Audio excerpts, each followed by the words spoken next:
अंतरराष्ट्रीय युवा विद्वान, जैन दर्शन में यूनिवर्सिटी टॉप व गोल्ड मेडलिस्ट, जैन सिद्धांत एवं न्याय विषयों को सरलता से समझाने वाले, यूएसए, इंग्लैंड, ऑस्ट्रेलिया आदि अनेक देशों में जैन धर्म की महती प्रभावना करने वाले, पंडित टोडरमल पुरस्कार, युवा विद्वत रत्न आदि अनेक पुरस्कारों से सम्मानित मूर्धन्य विद्वान डॉक्टर संजीव कुमार गोधा जयपुर द्वारा जानिए धर्म का मर्म।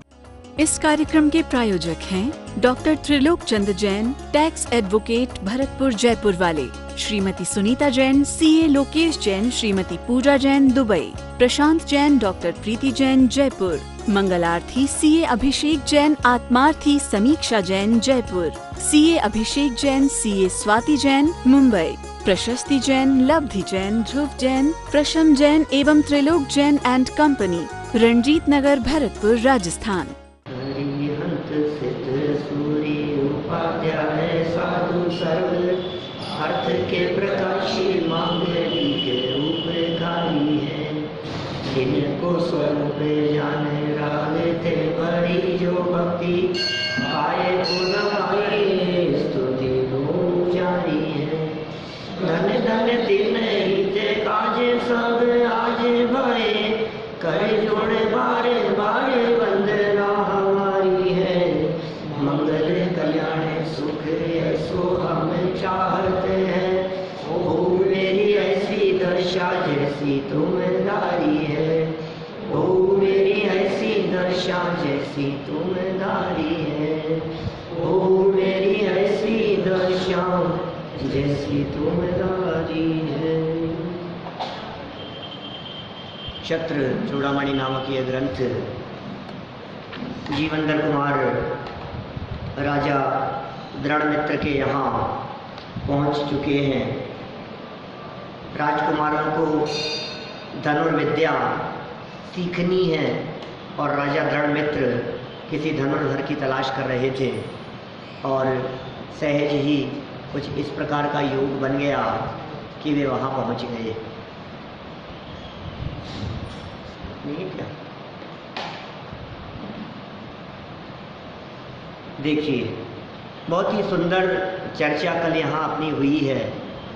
एक दो दिन से ये चर्चा इस श्लोक के संदर्भ में चल रही है, जिसमें उदय की विचित्रताओं को बतलाया गया और कहा कि हे जीव, इस वेदनीय कर्म के आगे तेरी नहीं चलती है। तू चलाना कहाँ कहाँ चाहता है और चलती कहाँ है, इस बारे में विचार नहीं करता। तो एक बार भी यदि दिन भर की परिस्थितियों के बारे में विचार करे गहराई से निष्पक्ष होकर, तो तुझे यह बात स्पष्ट ख्याल में आएगी कि हमारी चल नहीं रही है। कोशिश तो बहुत की मैंने चलाने की, लेकिन चल नहीं पाई। और इससे यही निष्कर्ष निकलता है कि हम जगत के कर्ता धर्ता नहीं हैं। जगत स्वतंत्र है और हम स्वतंत्र हैं, और हमारी इस जगत में चलती नहीं है। यह बात स्पष्ट ख्याल में आती है।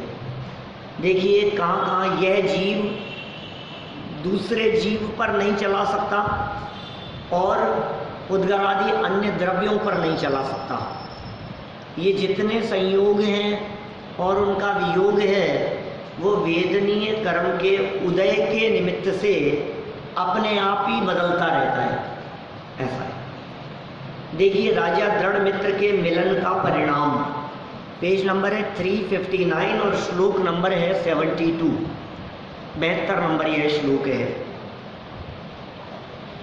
पार्थिवं च ततः पश्यन् तद्वश्यो पूज्य सम्मते, अनुसार प्रियो न स्यात् भोगालोके सचेतनः। तदनंतर जीवनधर कुमार राजा को देखकर उनके द्वारा आदर सत्कार मिलने से उनके वशीभूत हो गए। क्या क्या स्थिति देखी जाती है। जीवनधर कुमार क्या हुआ, राजा को देखा और राजा के द्वारा आदर सत्कार मिल गया, उनके वशीभूत हो गए। देखो, नीति कह रहे हैं यहाँ कुछ, लोक से निश्चय से लोक में कौन प्राणी अपने अनुकूल मनुष्य से प्रेम करने वाला नहीं होता है। ये जगत के जीवों को अपना बनाने का फॉर्मूला है, नीतिकार कह रहे हैं। आप यदि किसी से अनुराग करेंगे, आप यदि किसी से प्रेम करेंगे, तो वो आपका अपना बन जाएगा।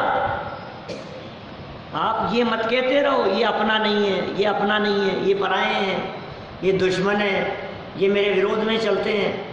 आप एक काम करो, कि क्या काम करें कि उनके प्रति आपका अंदर से प्रेम व्यक्त होना चाहिए, आपका वात्सल्य व्यक्त होना चाहिए। आपका यदि अपनापन, प्रेम, वात्सल्य यदि हुआ तो निश्चित तौर पर सामने वाले आपके अभिभूत हुए बिना नहीं रहेंगे। ये कह रहे हैं जीवंदर कुमार जैसे राजा बनने वाले राजा ही हैं, राजकुमार थे हैं और राजा बन रहे हैं अभी कुछ दिनों में। तो ऐसे जीवंदर कुमार भी जब उनकी आव भगत देखी गई, आप ही देखो ना, कोई व्यक्ति आपकी आव भगत करे क्या प्रभावित होता ही है व्यक्ति। आप उसके विरोध में कैसे चल सकते हो? आपको मन में प्रसन्नता तो होगी ही।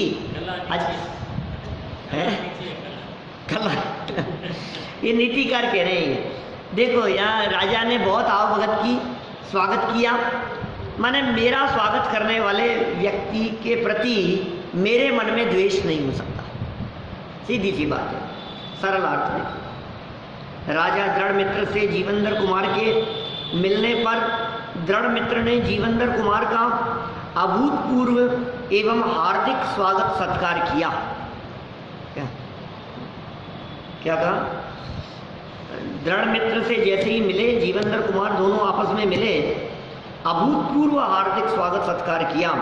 सत्कार से प्रभावित एवं प्रसन्न होकर जीवंदर कुमार स्वयं भी उनके अधीन हो गए।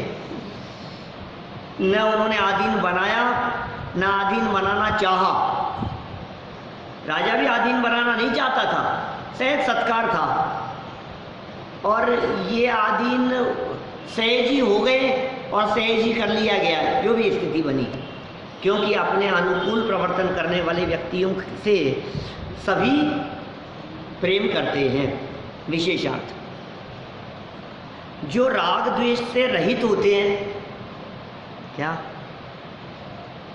उन वीतरागी पुरुषों को तो प्रसन्न और अप्रसन्न नहीं किया जा सकता।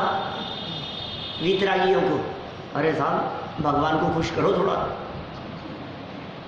प्रसन्न कर लो भगवान को। हमने इतनी भक्ति पूजन की भगवान की, भगवान प्रसन्न हो गए। पता नहीं इंद्र देवता किस पे प्रसन्न हो रहे हैं आजकल, किसकी प्रसन्नता का परिणाम है कि इतनी बरसात हो रही है। तो क्या प्रसन्न होकर के इंद्र देवता बरसात करते हैं? क्या हमारे परमात्मा किसी से प्रसन्न और किसी से अप्रसन्न होते हैं? यदि हमारे भगवान को प्रसन्न और अप्रसन्न मान लिया जाए तो इसका सीधा सा अर्थ यह है कि हम उन्हें वीतरागी नहीं मान रहे हैं। हमारे हृदय में भगवान को वीतरागी मानने रूप वृत्ति नहीं है। ये ऐसा हो रहा है, कहते हैं मानते नहीं। देखिए, क्योंकि उनके पास प्रसन्न और अप्रसन्न होने वाला कषाय भाव ही नहीं रहा है भगवान के पास। आकषाई हो गए हैं ना, वीतरागी हो गए हैं ना, राग द्वेष का अभाव हो गया है ना, और सच में उनकी पूज्यता का कारण भी यही है। आप कल्पना करो, यदि भगवान के राग द्वेष मौजूद हो तो कौन कौन उन्हें भगवान मानेगा? बोलो बोलो भैया, मैं जाऊं भगवान के पास में तो मेरे से तो खुश होकर के बात करें, और आप जाओ और आपके प्रति नाराजगी व्यक्त करें तो आप पूजोगे इनको? आप मानोगे? मैं वही कह रहा हूँ, आप मानोगे उनको? नहीं मानेंगे। सीधी सी बात है।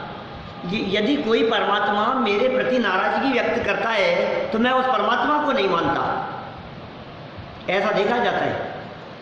यदि कोई गुरु मेरे प्रति नाराजगी व्यक्त करता है तो ये व्यक्ति उनसे द्वेष करने लग जाता है। यदि कोई व्यक्ति मेरे प्रति, या समझ लो आप, विरोध में बोलता है तो मैं उसका विरोधी हो जाता हूँ। घर में यदि कोई मेरे विपरीत चलता है तो सहज ही ऐसा होता है कि हम उसके विपरीत हो जाते हैं। ये बहुत इतनी सामान्य नीति है कि आप किसी व्यक्ति के विरोध में कह करके देख लो, ये हैप्पी के विरोध में बोल करके देख लो, ये आपका विरोधी हो जाएगा।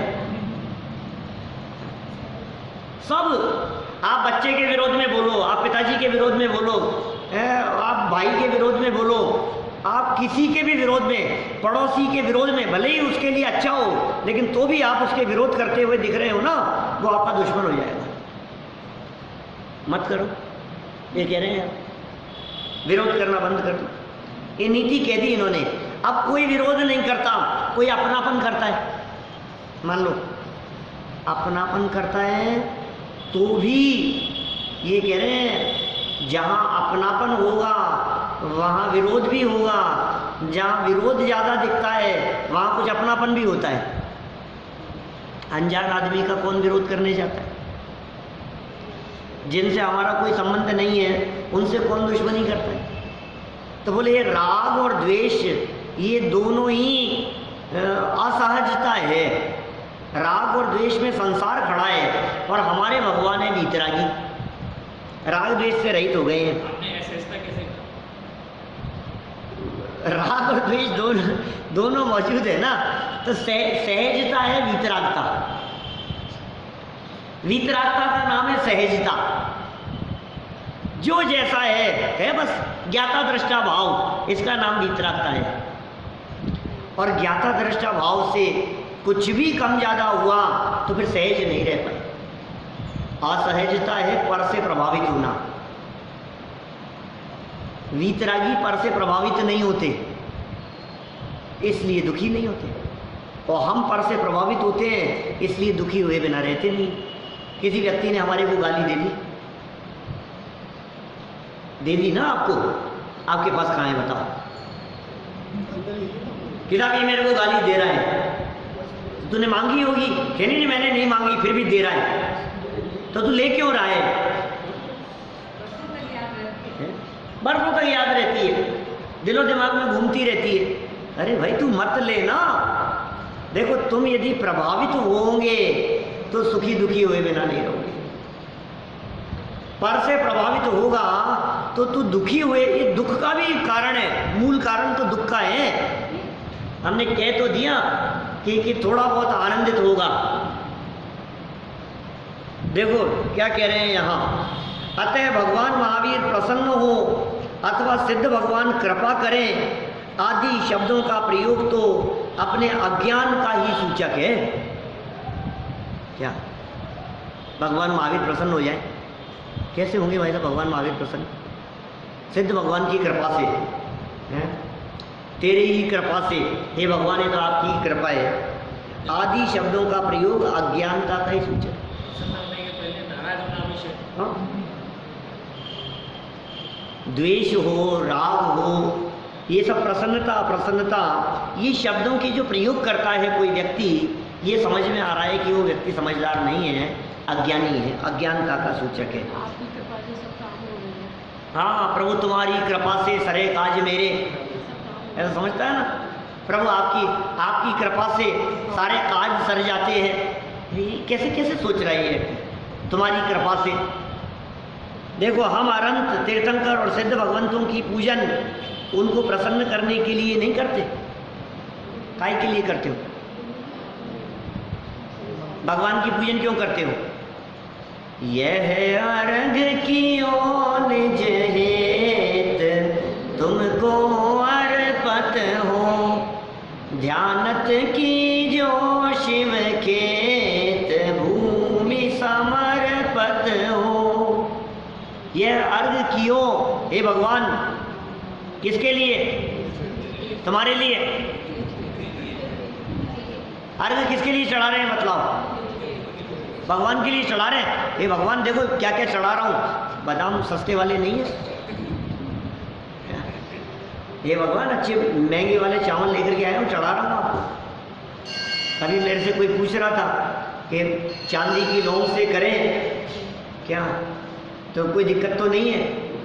मैंने कहा दिक्कत कोई नहीं है, लेकिन आप वापस नहीं ला सकते हो। बोले नहीं फिर तो फिर एक ही बार बनेगी, फिर तो उसको रेगुलर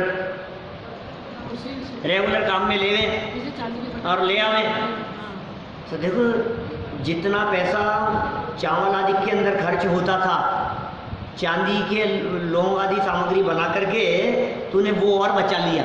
एक बार क्या एक बार का इन्वेस्ट। और सुनो हमारे यहाँ जैन परंपरा में चढ़ाई हुई सामग्री छूने योग्य नहीं होती है, वो निर्माल्य हो जाती है।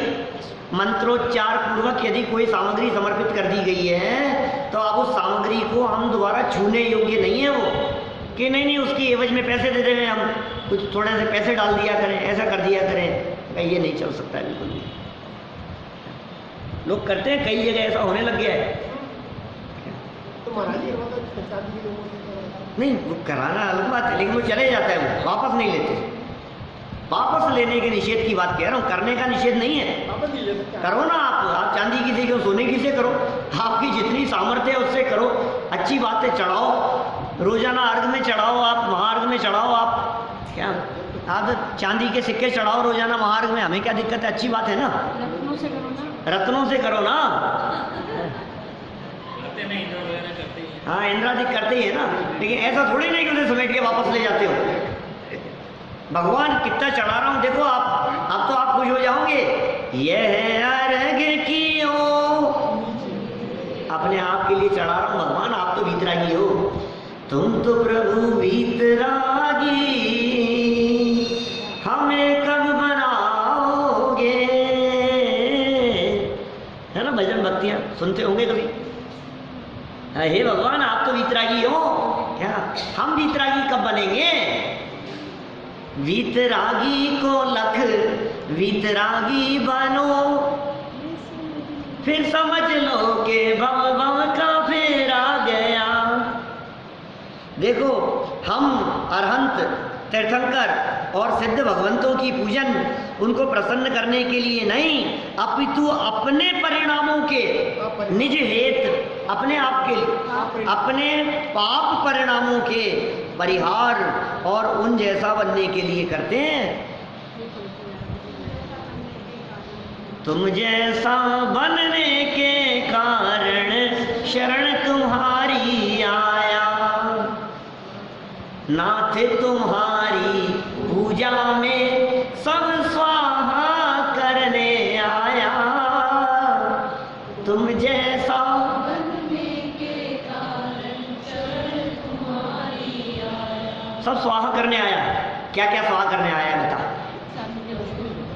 नाथ तुम्हारी पूजा में सब स्वाहा करने आया। क्या क्या स्वाहा करने के लिए आया है बता तो सही। हिसाब घर बार महल मकान सब स्वाहा करने के लिए आया हूँ। कि तेरा है क्या ये तो बता। कि नहीं मेरा तो नहीं है, तो फिर तू होता कौन है स्वाहा करने वाला। जो चीज़ तेरी है ही नहीं। देखो ये जो मोबाइल रखा है ना, मेरा मन कर रहा है कि यहाँ से उतरने के बाद में बाहर रोड पर किसी को दान दे दिया जाए। क्या बोलो कितना अच्छा, कितना फल मिलेगा दीपे जी। ये पहले ये तो बताओ ये आपका है क्या।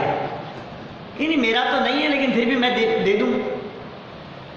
अरे जो सामग्री तेरी नहीं है तो उसको स्वाहा करने की भावना भरा है, रत्न चढ़ाने की बात कह रहा है, दुनियादारी के सारे पदार्थ चढ़ाने की कह रहा है, बहुमूल्य पदार्थ ये तेरे है नहीं, तो तेरा क्या है। उनके प्रति उत्पन्न होने वाला जो राग भाव है, उनके प्रति उठने वाली जो तेरी रागात्मक और विकारी वृत्तियां हैं, जो मोह राग द्वेष का परिणाम है, ये सारे के सारे परिणाम हे भगवान मैं आज स्वाहा करने के लिए आया हूं। तभी तो तुम जैसा बनूंगा। तुम जैसे कैसे बनेगी बताओ। ये सब छोड़ करके, अरे ये सब तो अनंत बार छोड़ा है, छोड़ा के नहीं बताओ हैं। अनंत बार मुनि बनकर के छोड़ा सो तो ठीक है ही। क्या मुनिव्रत धार अनंत बार ग्रेवे को उपजायो। शेड़ाला में दो जगह उपयोग की इस तरह की लाइनें। अष्ट पौड़ में आचार्य कुंद कुंद स्वामी कहते हैं, हे जीव तू भूतकाल में इतनी बार मुनि बना, इतनी बार साधु बना। दिगंबर साधु की बात कर रहे हैं, पीछे कमंडल वाले साधु बना, इतनी बार बना, इतनी बार बना। मूल गाथा में कुंद कुंदाचार्य देव, अभी पूरा अष्ट पौड़ पढ़ा हमने वहां। लॉस एंजल्स, LA में, लॉस एंजल्स में पूरा अष्टपौड़ विधान किया था 4 दिन में। इसलिए तो वो मूल गाथाओं में कह रहे हैं, तू पिछले जन्मों में जितनी बार मुनि बना हो, यदि उनके पीछे और कमंडलों को इकट्ठा किया जाए तो सुमेरु पर्वत जितना ढेर लग जाए, इतनी बार होना है। बोल। सो मैं वो नहीं कह रहा, मैं तो ये कह रहा हूं कि अभी जीवन पूरा होगा तो बोलो कौन कौन अपने घर को ले जाएगा, कौन कौन अपनी संपत्ति को ले जाएगा? ले जाने का विधान ही नहीं है, कोई व्यवस्था ही नहीं है इस तरह की ले जाने की। तो भाई अपने पाप परिणामों के परिहार और उन जैसा बनने के लिए करते हैं। ये पूजन क्यों करते हैं? उन जैसा बनने के लिए पूजन करते हैं। और आपको यदि भरोसा नहीं हो तो आप जो हर मंत्र बोल रहे हो उसे गहराई से देख लो, ये मंत्र क्यों बोल रहे हो? जन्म जरा मृत्यु विनाशनाय, क्या मतलब हुआ? तुम जैसा बनने के लिए। संसार ताप विनाशनाय, मतलब क्या हुआ? तुम जैसा बनने के लिए। बोलो। अक्षय पद प्राप्त है, इसका मतलब क्या हुआ? तुम जैसा बनने के लिए। और काम मान विध्वंसनाय, क्यों? आप भी ऐसा। और क्षुधा रोग विनाशनाय, काम मान विध्वंसनाय, क्षुधा रोग विनाशनाय, मोहांधकार विनाशनाय, अष्टकर्म दहनाय, मोक्ष फल प्राप्त है। बतलाओ तो सही मेरे को, आप किस लिए कर रहे हो पूजन? ऐसा पूजन इसलिए कर रहा हूँ कि थोड़ी सी तबीयत ठीक हो जाए।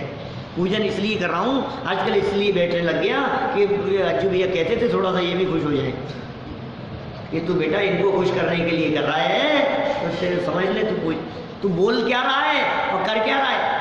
ये इसलिए कर रहा हूँ मैं पूजन कि वो हमारे घर में डेथ हो गई ना, वो थोड़ा सा उनकी भी शांति की भावना थोड़ी सी हो जाए। अभी मेरे से विधान हुआ ना हमारे यहाँ, तो मेरे से बोले कोई सज्जन लास्ट में आकर के कि यार मैं ध्यान नहीं रहा, पहले कह देते तो आपके इस विधान के अंदर थोड़ा सा हमारे उनकी तबीयत ठीक होने के लिए भी कुछ हो जाता, इसके लिए भी कुछ हो जाता है, उसके लिए भी कुछ जाप वाप हो जाते, कुछ आपके कुछ अर्घ मंत्र कुछ बोल दिए जाते तो थोड़ा उनका थोड़ा सा फर्क पड़ जाता। और कहा बोले उन्होंने ऐसा किया है उसकी वजह से इतना तो ठीक हो गया। किसी ने कुछ किया है जाप वाप, उसकी वजह से इतने तो ठीक हो गए, अब थोड़ा और रह गया है और इससे हो जाए। मुझे ये समझ में नहीं आता, कोई मंत्र तो बोलो पूजा का, कोई भी पूजन कर लो। दीपेश जी एक ही तो भावना है, जन्म जन्म मृत्यु विनाशनाय, संसार ताप विनाशनाय। दुनिया की कोई भी पूजा कर लो, मंत्र तो यही है, ओंगरी तो यही है ना। क्या साहब किसी कौन सा? अच्छा बोलो, आप समय सार विधान कर रहे हो और मंत्र क्या बोल रहे हो? मंत्र तो यही आएगा, कुछ भी कर लो आप, कोई भी पूजन कर लो, नंदीश्वर दीप की पूजन करो, चाहे पंचमेरु की पूजन करो, चाहे देवशा गुरु की पूजन करो, चाहे महावीर स्वामी की करो, चाहे आदिनाथ की करो, चाहे विद्यमान बीज तीर्थंकर की करो, कोई भी कर लो। जन्म जरा मृत्यु विनाशनाय, मोक्ष फल प्राप्त है, अष्टकर्म देना, यही बातें आएगी। इसका मतलब तुम जैसा बनने के कारण शरण तुम्हारी आया, नाथ तुम्हारी पूजा में सब स्वाहा करने आया। तुम जैसा बनने के कारण शरण तुम्हारी सोचता ही नहीं है। मैं पूछता हूँ, बोलो दुनिया भर में पूजन करने वाले दिखाई देते हैं आपको, मंदिर भरे रहते हैं पूजन करने वालों से। किसी भी मंदिर में चले जाओ आप, पूजन करने वाली माताएं बहनें आपको मिलेंगी मंदिरों में पूजन करने वाले, उनसे पूछो आज पूजन किस लिए किया आपने, रोजाना पूजन क्यों करते हो? देखिए कितने लोगों का जवाब आता है। दीपेश जी कभी प्रैक्टिकल करके देखना, कभी पूजन करने वालों को देखो और पूजन करते हुए बाहर निकले तो उनसे पूछना पूजन क्यों कर रहे हो, पूजन किस लिए कर रहे हो, और वो जो भी जवाब देवे तो आप तुरंत कहना मंत्र तो बोल रहे थे, जन्म जन्म मृत्यु विनाशनाय जन्म। सही बात तो ये है कि जिन्होंने पूजन लिखी है ना, हम तो उनकी कॉपी कर रहे हैं, हम तो उनकी नकल कर रहे हैं। हम क्या बोल रहे हैं और क्यों बोल रहे हैं इसका विचार करने का तो हमारे पास में समय ही नहीं है। एक आदमी ने बोल दिया और सबने चढ़ा दिया और हो गया, सब पूजन हो गई, विधान हो गया, कार्यक्रम हो गया, आयोजन हो गया। लेकिन भाई क्यों क्यों ये तो बता। कितना सुंदर वाक्य दे दिया है यहाँ, देखो वापस पढ़ो इस पैराग्राफ को, 359 नंबर वाला ये पैराग्राफ। हम अनंत तीर्थंकर और सिद्ध भगवंतों की पूजन क्यों करते हैं? उनको प्रसन्न करने के लिए नहीं, अपितु अपने पाप परिणामों के परिहार करने के लिए और उन जैसा बनने के लिए करते हैं। आप उन जैसा बनने की बात जानते हो या नहीं जानते हो, लेकिन आप यदि पूजन पढ़ रहे हैं तो आपको उन जैसा बनने की बात तो बोलनी ही पड़ेगी। क्या साहब हमें तो पता ही नहीं था, क्या हम इसलिए कर रहे हैं। मोहांधकार विनाशनाय, हमें तो पता ही नहीं था, हमने तो ये सोचा था कि वो नेत्रांधकार विनाशनाय, थोड़ा सा प्रकाश हो जाए, आंखों में प्रकाश प्रकट हो जाए। हम तो ये सोच रहे थे कि तुम क्या सोच रहे थे, बोल क्या रहे थे और सोच क्या रहे थे। निज अंतर का प्रभु भेद कहूँ, उसमें रिजुता का लेश नहीं। बोलो चिंतन कुछ फिर संभाषण कुछ, वृत्ति क्रिया कुछ की कुछ होती है। यह पुष्प सुकोमल कितना है, तन में माया कुछ शेष नहीं। निज अंतर का प्रभु भेद कहूँ, उसमें रिजुता का लेश नहीं। ये भगवान चिंतन कुछ, संभाषण कुछ, वृत्ति कुछ, और अब क्या, स्थिरता निज में प्रभु का। ये भेद बता रहा हूँ, भेद बोल तो रहा है, समझ नहीं रहा है कि ये भेद है अंदर। बोलेगा तो समझने का अवसर भी बोलो, बड़ा कठिन है था ये। मतलब रोज पूजन करने, कभी कभी तो ऐसा मन होता है कि ऐसा आयोजन किया जाए जो जयपुर शहर में रोजाना पूजन करने वालों को इकट्ठा करके पूजन समझाइए। तुम एक बार देखो, तुम पूजन कर रहे हो तो क्या कर रहे हो, क्या प्रैक्टिकल कराया जाए। अब पूजन विधान के नाम से इकट्ठे भी होते हैं लोग, ऐसी बात नहीं है। आप कराओगे तो बिल्कुल नहीं है। मैंने एक बार समझो, आप ये जो पूजन बोल रहे हो, इस पूजन का क्या अर्थ है, इस पूजन में क्या बोल रहे हैं, ये पूजन क्यों कर रहे हैं। क्या मेरे से बोले आपके झांझरी जी, आप बैठे थे ना, बोले यार मैं तो एक ही दिन के लिए सोचा था मैंने बैठने के लिए। हाँ, बोले एक ही दिन के लिए सोचा था, और वो भी इनको खुश करने के लिए। दोस्त हैं वो गंगवाल जी, तो बोले मैं तो सोचा, फिर दूसरा कौन रोज रोज बैठेगा यार। लेकिन पहले दिन बैठा तो पूरे लगातार, बोले एक भी दिन छोड़ी नहीं आपका विधान। बोले पहले तो शाम को आते थे प्रवचन में। हाँ ज्ञान जी।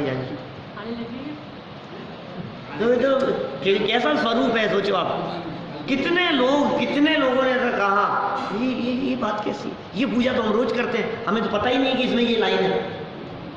भाषा और भावों का तालमेल नहीं, भाषा और भावों का तालमेल नहीं। बहुत सुंदर वाक्य था आपने, भाषा का और भाव का इनका तालमेल होना चाहिए।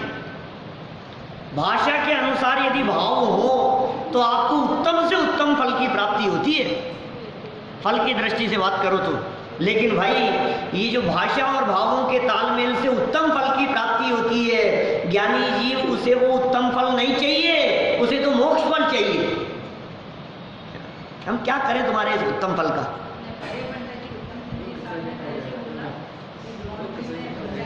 हाँ सही बात है, तो एक ही करो, अपन एक ही तो करते हैं यार, एक ही करते हैं सब लोग एक ही करते हैं। अपने जो जितने समझदार लोग हैं ना, वो एक ही करते हैं रोजाना। कम करें, समझ के करें, कम करें, विचार करके करें, बदल करके करें, नई करें। प्रसंग अनुसार भी करें। देखो आगे चलते हैं। जीवंदर कुमार तो अभी वीतरागी नहीं है साहब, हर्षोक तो हुआ ही नहीं। अब वो आओ भगत कर रहा है तो ये थोड़े ना भगवान बन गए हैं जीवंदर कुमार। तो उसमें राजा ने किया, स्वागत किया, प्रसन्न हो गए। वे तो सामान्य गृहस्थ हैं, इस कारण राजा के विशेष आदर सत्कार के निमित्त से और वे स्वयं अपने राग परिणाम से राजा से प्रभावित होकर उनके अधीन हो गए। राजा के अधीन थे। राजा दृढ़ मित्र की चतुराई, बहुत चतुराई होती है राजाओं में। देखो आप, महीक्षिता क्षणात्तस्य माहात्म्यपि वीक्षितम् वपुर्वक्ति सुव्यक्तं मनक्षरम। राजा ने भी क्षण मात्र में उनका महात्म्य अर्थात बड़प्पन देख लिया। ये भी वैसा गजब की बात है। माने भले ही उसका आओ भगत किया हो और पता नहीं जो भी होगा साधारण सा, लेकिन देख करके तुरंत ही इस बात का पता लग गया यार ये कोई अद्वितीय व्यक्ति है। हाव भाव से पता लग जाता है, मामूली व्यक्ति नहीं है। आप 5 मिनट किसी व्यक्ति के साथ में बैठो, आपको पता लग जाता है वो व्यक्ति क्या है।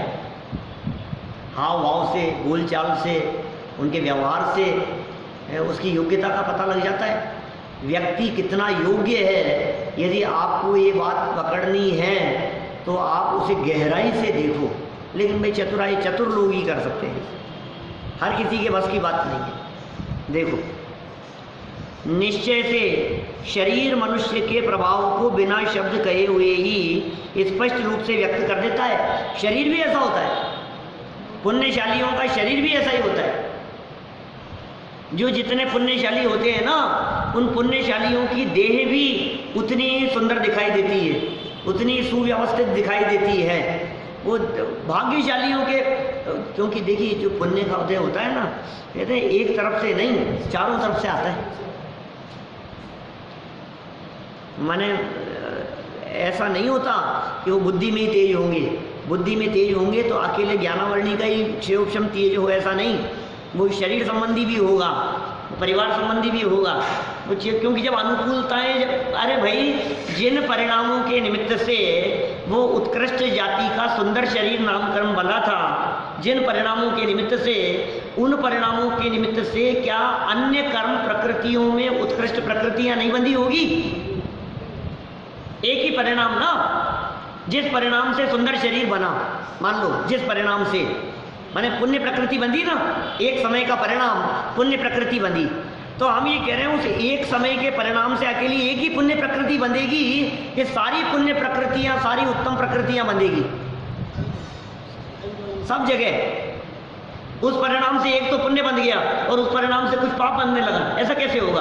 परिणाम तो अच्छा है, सब शाखाएं एक ही की है ना। बोलो, ये देखो क्या बात कह रहे हैं यहाँ पे, चतुराई की बात कह रहे हैं। भाई साहब सुनो, बिना शब्द कहे हुए, एक शब्द भी नहीं बोले, पकड़ लिया तुरंत, यार ये कोई महापुरुष है, ये कोई साधारण व्यक्ति नहीं है। चेहरा देखते ही पता लग गया हमारे को, यार ये कोई अद्वितीय व्यक्ति है। भाई साहब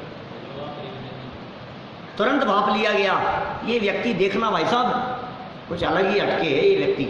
इस व्यक्ति की प्रतिभा हम नहीं देखते हैं कभी बच्चों को देख करके, बच्चों को देख करके भूत के लक्षण पालने में दिख जाते हैं, चेहरा देख करके बतला देते हैं। कई लोग कई तरह की घोषणाएं कर देते हैं। हम लोग जब विद्यार्थी उनको पढ़ाते हैं तो देख करके पता लग जाता है यार ये लड़का जो है ना ये टॉप करेगा, तो होना है लड़का। यदि ये इस क्षेत्र में लगा रहा और इसी दिशा में यदि आगे बढ़ा तो ये पता नहीं कहाँ से कहाँ पहुँचेगा। ये अच्छे अच्छों को पीछे छोड़ देगा, ये ऐसी योग्यता इसमें दिखाई दे रही है। ये बात अलग है, फिर उसने अपनी लाइन ही बदल ली। नहीं हुआ तो नहीं हुआ, उसमें क्या है, लाइन बदल ली व्यक्ति ने, फिर क्या करो।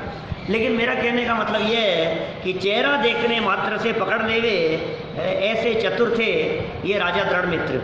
जीवंदर कुमार को देखा, शरीर को देखा और बिना शब्द कहे हुए ही स्पष्ट रूप से उसके चेहरे ने, जीवंदर कुमार के चेहरे ने सब कुछ कह दिया। क्या कहते हैं ना, चेहरा झूठ नहीं बोलता, आईना झूठ नहीं बोलता है। ये तो दर्शा देता है, आपके अंदर के भावों को आपके चेहरे से व्यक्त करा देता है। आपके अंदर में क्या चल रहा है, परिणामों का परिचय है आपका चेहरा। इस कार्यक्रम के प्रायोजक हैं doctor Trilok Chand Jain, tax advocate, Bharatpur Jaipur वाले, श्रीमती सुनीता जैन, सीए लोकेश जैन, श्रीमती पूजा जैन, दुबई, प्रशांत जैन, डॉक्टर प्रीति जैन, जयपुर, मंगलार्थी सीए अभिषेक जैन, आत्मार्थी समीक्षा जैन, जयपुर, सीए अभिषेक जैन, सीए स्वाति जैन, मुंबई, प्रशस्ति जैन, लब्धि जैन, ध्रुव जैन, प्रशम जैन एवं Trilok Jain and company, Ranjit Nagar, Bharatpur, Rajasthan.